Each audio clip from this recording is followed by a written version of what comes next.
ଯେତେବେଳେ ଆପଣଙ୍କର ସ୍ତ୍ରୀ କିଛି ଭୁଲ କରିଦେଉଛି, ଆପଣ ଯାଇ କ'ଣ କରୁଛନ୍ତି?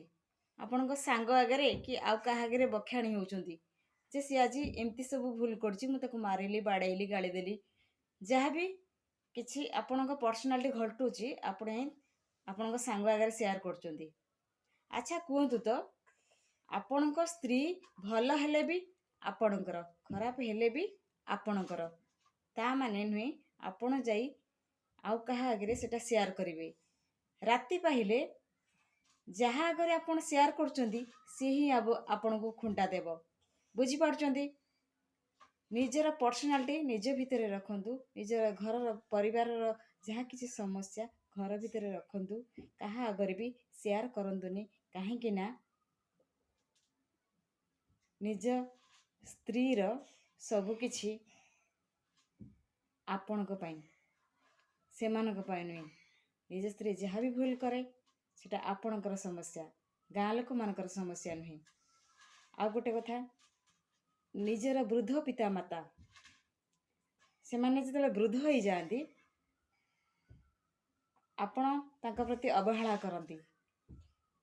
ସିଏ ବି ଯାହା କିଛି ସମସ୍ୟା ଆପଣ ବାହାର ଲୋକ ଆଗରେ ସେୟାର କରୁଛନ୍ତି। ଆଚ୍ଛା କୁହନ୍ତୁ ତ, ଆପଣଙ୍କର ବୃଦ୍ଧ ପିତାମାତା ନିଜର ନା ଗାଁ ଲୋକ ନିଜର?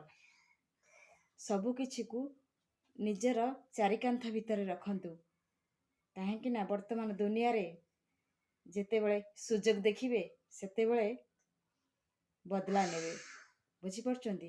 ଆଉ ଗୋଟେ କଥା, ଆପଣ ଯେତେବେଳେ ବି ବେହୋସରେ ଥାଆନ୍ତି ନିଜ ସ୍ତ୍ରୀକୁ ବାଡ଼ାନ୍ତି, ତା ସହିତ ନିଜ ବାପା ମାଆଙ୍କୁ ଘରୁ ବାହାର କରିଦିଅନ୍ତି, ପିଲାମାନଙ୍କୁ ବେଆଇନ ଭାବରେ ତାଗିଦ କରନ୍ତି, ଏସବୁ ବନ୍ଦ କରନ୍ତୁ। କାହିଁକି ନା ତାର ସବୁକିଛି ବଦଲା ସମୟ ଅନୁସାରେ ଆପଣଙ୍କୁ ମିଳିଯାଇପାରେ। ଏମିତି କିଛି କରନ୍ତୁନି ଯାହାକି ନିଜର ଘର ଉପରେ କୁପ୍ରଭାବ ପଡ଼ିବ। ବୁଝିପାରୁଛନ୍ତି?